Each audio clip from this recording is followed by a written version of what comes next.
Hello guys, most welcome. हम कर रहे हैं कंपनी लॉ में हमारा चैप्टर नंबर चल रहा है थर्ड। चैप्टर नंबर थर्ड है आपका टाइप्स ऑफ कंपनीज, और चैप्टर नंबर थर्ड का आज का लेक्चर नंबर भी थर्ड है। ओके, लेक्चर नंबर फर्स्ट और लेक्चर नंबर सेकंड के अंदर मैंने दो टाइप्स की कंपनीज को आपको करवा दिया था। टाइप्स ऑफ कंपनीज या क्लासिफिकेशन ऑफ कंपनीज जो है वो तीन बेसिस पर अभी तक हमने देखा है। सबसे फर्स्ट देखा classification of companies on the basis of incorporation, और ये इनकॉर्पोरेशन के बेसिस पर हमने तीन टाइप की कंपनी देखी, रजिस्टर्ड कंपनी, स्टैट्यूटरी कंपनी और चार्टर्ड कंपनी। ये हम कर चुके। फिर हमने सेकंड लेक्चर के अंदर क्लासिफिकेशन ऑफ कंपनीज देखा on the basis of numbers of members यानी शेयर होल्डर्स के बेसिस पर हमने तीन तरह की कंपनी देखी। एक देखी ओपीसी, वन पर्सन कंपनी, फिर देखा हमने प्राइवेट कंपनी, और थर्ड नंबर देखा हमने पब्लिक कंपनी।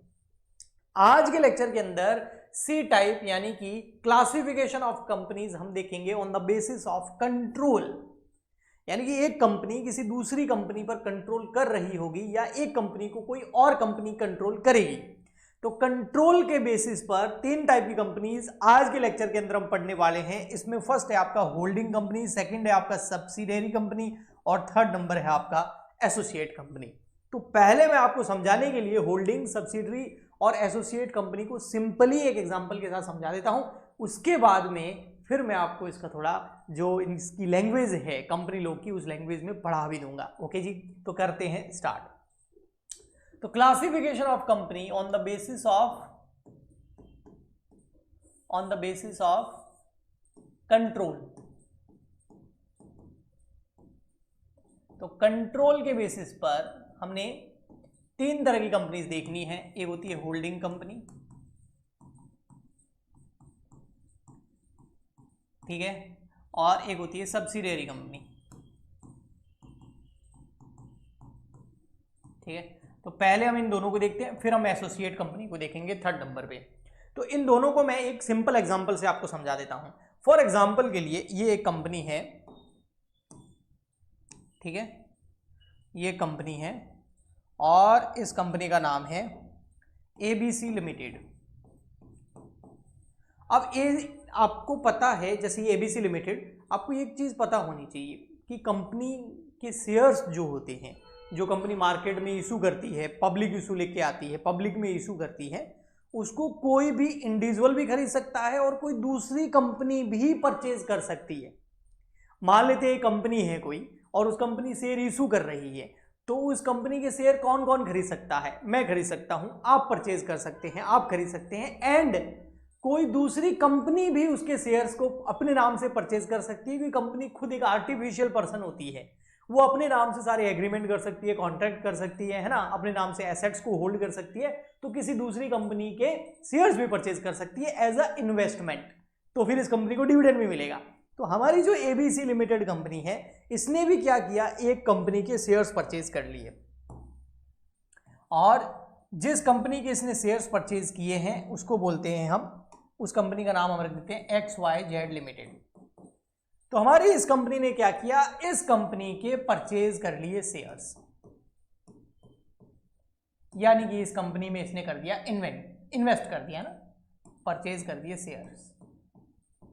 कौन से वाले? इक्विटी शेयर्स, क्योंकि उसमें वोटिंग राइट होता है।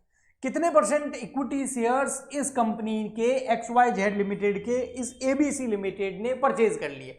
मोर देन 50%, 50% प्लस 50% या उससे ज्यादा, यानी कि XYZ लिमिटेड के जितने भी शेयर्स है उसमें से 50% शेयर्स किसने खरीद लिए? एबीसी लिमिटेड ने खरीद लिए। तो यहां पर एबीसी लिमिटेड के पास में वोटिंग पावर कितना आ गया? वोटिंग पावर आ गया 50% से ज्यादा, यानी कि इस कंपनी के पास में ओवरऑल कंट्रोल कितना आ गया है? कंट्रोल आ गया पूरा का पूरा 50% से ज्यादा, यानी कि पूरा का पूरा अब इस कंपनी को ये कंपनी कंट्रोल करेगी। अब बोलोगे सर कैसे? तो देखो भैया, इस कंपनी के फॉर एग्जांपल छोटा सा एग्जांपल लेते हैं कि इस कंपनी के लिए जो है, इस कंपनी के जो कैपिटल है या शेयर्स है वो है 1 लाख शेयर्स है टोटल इक्विटी शेयर्स। उसमें से 50,000 इक्विटी शेयर किसने परचेज कर लिए? इस कंपनी ने परचेज कर लिए। अब इस कंपनी का सबसे बड़ा शेयर होल्डर, इस कंपनी का सबसे बड़ा शेयर होल्डर कौन है? ये है। तो इस कंपनी का सबसे बड़ा शेयर होल्डर होल्ड कौन करता है? ABC limited.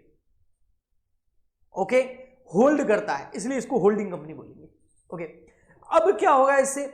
इस कंपनी की जो एजीएम होगी, एनुअल जनरल मीटिंग होगी, है ना, एजीएम होगी इस कंपनी की, साल में एजीएम तो होती है, तो उस एजीएम के अंदर जितने भी डिसीजन लिए जाएंगे वो कैसे लिए जाएंगे? एनुअल जनरल मीटिंग के अंदर कंपनी के फ्यूचर में क्या क्या काम करेगी, किस तरीके का काम करेगी, कौन डायरेक्टर होगा, कौन क्या होगा, बड़े बड़े डिसीजंस लिए जाते हैं और सबके सब डिसीजन वोटिंग के थ्रू लिए जाते हैं। यानी कि इसकी एनुअल जनरल मीटिंग के अंदर सारे के सारे शेयर होल्डर आते हैं। तो इसके कितने शेयर होल्डर आएंगे? 1 लाख शेयर होल्डर, मतलब 1 लाख शेयर्स जिनके पास है वो आएंगे। उसमें से सबसे बड़ा शेयर होल्डर कौन होगा? ये, क्योंकि 50% शेयर्स तो इस कंपनी के पास में है। तो यहां पर अब जो भी डिसीजन लिया जाएगा उसमें वोटिंग के थ्रू दिया जाएगा और सबसे ज्यादा वोट 50% वोट किसके पास में? इसके पास में है। तो अब इसका जो भी डिसीजन होगा उसमें ये वोट कितना करेगा? 50% लगभग। यानी कि इस पूरी कंपनी को ये कंट्रोल कर रहा है।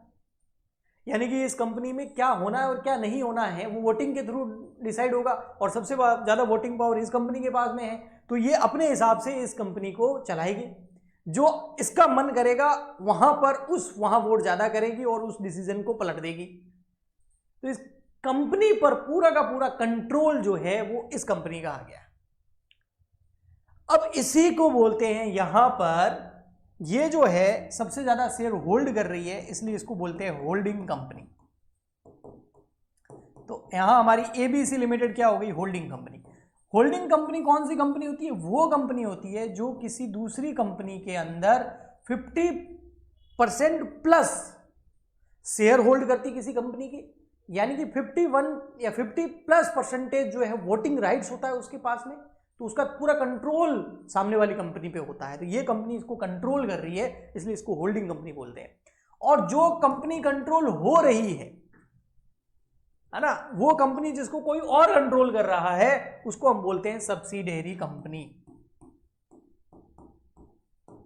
आया समझ में? बहुत ही सिंपल मैंने आपको बता दिया, आगे मैं आपको पढ़ा भी दूंगा। अब यहां पर नेक्स्ट हम चलते हैं, ये तो हो गया होल्डिंग और सब्सिडियरी। अब हम कर देते हैं एसोसिएट कंपनी क्या होती है सर? एक और भी बताया था आपने, एसोसिएट कंपनी। तो इसका भी मैं एग्जांपल देता हूं। एग्जांपल के लिए एक कंपनी है हमारी ए लिमिटेड, ठीक है। अब ये ए लिमिटेड क्या कर रही है? बी लिमिटेड के अंदर शेयर्स को होल्ड करती है, यानी कि बी लिमिटेड के ये शेयर होल्ड करती है। कितने शेयर होल्ड कर सकती है? 20% से ज्यादा, 20% या उससे ज्यादा। अगर 50% होल्ड कर लेगी तो फिर होल्डिंग और सब्सिडरी वाला रिलेशन हो जाएगा। तो बी लिमिटेड के 20% या उससे ज्यादा बट 50% से कम शेयर होल्ड कौन करता है? ए लिमिटेड। अभी हम एग्जांपल के लिए मान लेते हैं 20% होल्ड करता है, तो बी लिमिटेड के 20% शेयर कौन होल्ड करता है? ए लिमिटेड होल्ड करती है। तो यहां पर ये जो बी लिमिटेड है, क्या ये इसकी सब्सिडरी और ये होल्डिंग है? नहीं, क्योंकि उसके लिए 50% या उससे शेयर्स होल्ड करना जरूरी है, तब ये होल्डिंग और ये सब्सिडरी होगी। बट फिर भी 20% या उससे ज्यादा का होल्डिंग जो होता है, 20%, 21, 25, 20, 30 या 40, 45, 50% से कम, क्योंकि 50 में तो फिर होल्डिंग सब्सिडरी रिलेशन हो जाएगा। तो 20 से 49% तक अगर कोई कंपनी दूसरी कंपनी के शेयर्स को होल्ड करती है, उसकी वोटिंग पावर को होल्ड करती है, तो इसका मतलब होल्डिंग सब्सिडरी रिलेशनशिप तो नहीं है, पूरी तरीके से कंट्रोल तो नहीं कर पाएगी, उसके लिए 50% शेयर होल्ड करने पड़ेंगे, बट फिर भी एक सिग्निफिकेंट इन्फ्लुएंस है इस कंपनी का। इसमें क्या है? सिग्निफिकेंट इन्फ्लुएंस है, कम से कम 20-25% तो इसको वोटिंग पावर का राइट है ही है, तो अच्छा खासा इस पर प्रभाव डाल सकती है, इन्फ्लुएंस कर सकती है इसको। इसीलिए ये जो बी लिमिटेड है, ए लिमिटेड की क्या हो गई? Associate company. आया समझ में? तो हम क्या कहेंगे? ये बी लिमिटेड जो है वो ए लिमिटेड की क्या है? एसोसिएट कंपनी है। आया समझ में? अब ये पूरी की पूरी थ्योरी जो है मैं आपको पढ़ा देता हूं यहां पर। ये देखिए, holding company, subsidiary company, associate company, ठीक है। ये होल्डिंग कंपनी, ये रहा सब्सिडरी कंपनी, और यहां पर ये रहा हमारा एसोसिएट कंपनी। ओके, अब देखो हम पढ़ लेते थोड़ा सा इसको। ऊपर देखेंगे आप तो हेडिंग आपको वही मिलेगी, classification of companies on the basis of control. अब कंट्रोल के बेसिस पर 3 कंपनी को हम यहाँ पर देख रहे हैं। सबसे फर्स्ट हो गया हमारा होल्डिंग कंपनी। तो होल्डिंग कंपनी मैंने आपको बता दिया, थोड़ा सा यहाँ स्टडी करा देता हूँ, पढ़ा देता हूँ ताकि आपको समझ में आ जाए। According to section 2 subsection 46 of Indian companies act, holding company in relation to one और more other companies means a company of which companies are subsidiary company. एक ऐसी कंपनी जिसकी कोई सब्सिडरी कंपनी वो होल्डिंग कंपनी होती है। वाह यार। A company which hold control, अब यहाँ मेन बात आती है, वो कंपनी जो होल्ड करती है, कंट्रोल करती है किसी अनदर कंपनी को, उसे होल्डिंग कंपनी बोलते हैं। होल्ड करना है क्या? शेयर्स। और कंट्रोल का मतलब कब करेगी? जब 50% या उससे ज्यादा शेयर होल्ड करेगी तो सामने वाली कंपनी को कंट्रोल कर लेगी। ओके जी। कंट्रोल मतलब उसके डिसीजंस को कंट्रोल कर लेगी, अपने हिसाब से डिसीजन चलाएगी, अपना जो है सिक्का चलाएगी। ओके जी, जो ये चाहेगी वो होगा। ओके जी। और वो कब होता है कंट्रोल? जब कम से कम 50% और ज़्यादा से ज़्यादा 50 से ज़्यादा % शेयर होल्ड कर ले कोई कंपनी। ओके, या फिर उसके बोर्ड ऑफ डायरेक्टर पर सिग्निफिकेंट इन्फ्लुएंस हो जाता है। वो 50% से ज़्यादा वोटिंग आएगी तो डायरेक्टर भी अपना ही बिठाएगी। Okay, next subsidiary company. According to Indian companies act 2013, subsidiary company in relation to any other companies control और composition of the board of director, जिसके बोर्ड ऑफ डायरेक्टर को कोई और कंट्रोल कर रहा है, एक्सरसाइज और control more than half of the total voting power, जिसका half of total voting power किसी और के पास में, यानी कि ऐसी कंपनी जिसको कोई और कंपनी कंट्रोल कर रही है, उसको हम सब्सिडियरी कंपनी बोलते हैं। ओके, ठीक। नेक्स्ट आता था हमारा एसोसिएट कंपनी, और third and last associate company क्या होता है? According to Indian companies act 2013, associate company in relation to another company means a company in which that other company has significant influence,